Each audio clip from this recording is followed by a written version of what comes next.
पुणे जिल्ह्यातील शिरूर तालुक्यात असणारा एकमेव सहकारी साखर कारखाना म्हणजे रावसाहेब दादा पवार घोडगंगा सहकारी साखर कारखाना। या कारखान्याच्या पंचवार्षिक निवडणुकीची चर्चा अख्ख्या महाराष्ट्रात होते, कारण राष्ट्रवादीच्या सत्ताधाऱ्यांच्या 25 वर्षाच्या सत्तेला सुरुंग लावण्यासाठी काही वर्षापासून भाजप व अन्य पक्षांचा विरोधी गट एकवटलेला होता।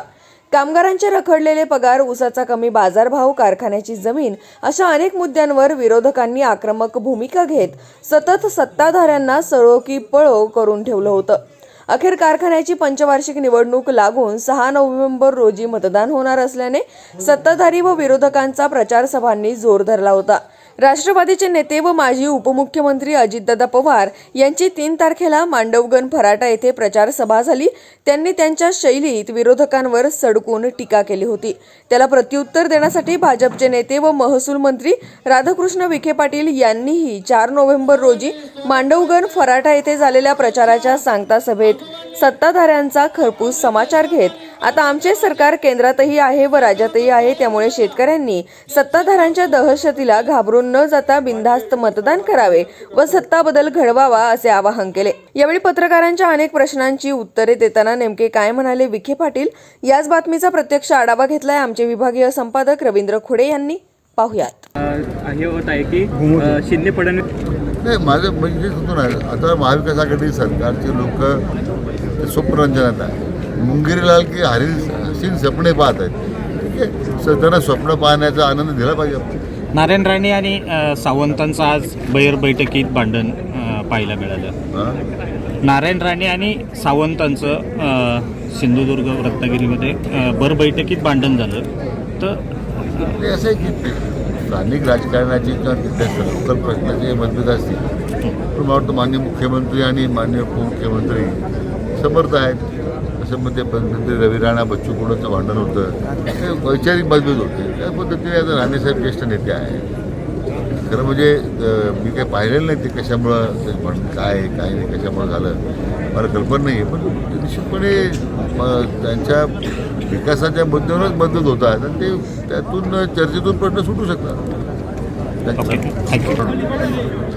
त्यामुळे कारखानदारांना फार फायदा झाला।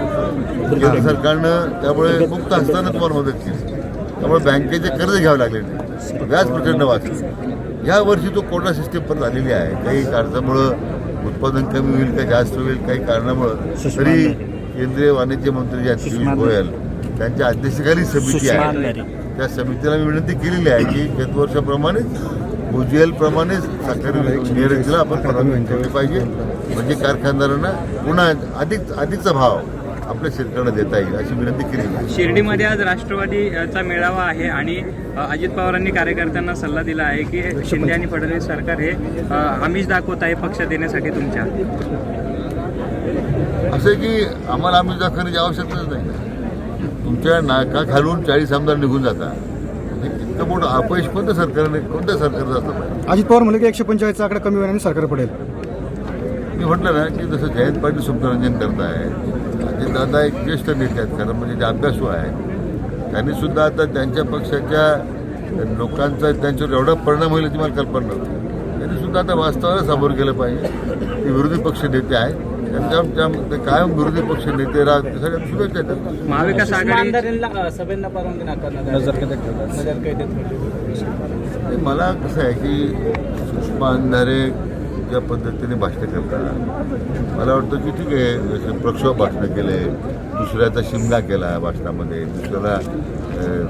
दुसऱ्याबद्दल अपशब्द वापरले, म्हणजे प्रसिद्धी मिळते। पण मला वाटतं त्यांचा कार्यकाळ राजकारणाचा किती आहे, त्यांना माझं या निमित्तानं आव्हान आहे की थोडं आपण तारतम्य ठेवलं पाहिजे। ठीक आहे, लोक भाषणं ऐकतात, टाळ्या वाजवतात, पण याचा अर्थ लोक तुमच्या भाषणाला मान्यता देत असं त्यांचा तो गैरसमज आहे। परंतु कोणत्याही राजकीय पक्षाच्या नेत्यांनी मला वाटतं काही निश्चितपणे एक पातळी ठेवली पाहिजे भाषणाची। दुर्दैवानं या सत्ता संघर्षामध्ये आज सत्ता गेल्याचं जे वैफल्य आहे, त्यामुळं पातळी सोडून आता हितवारोप होतात, ते महाविकास आघाडीचं फार मोठं अपयश आहे। त्यांनी त्यासाठी आता मला वाटतं आत्मचिंतन करण्याची आवश्यकता आहे। महाविकास आघाडी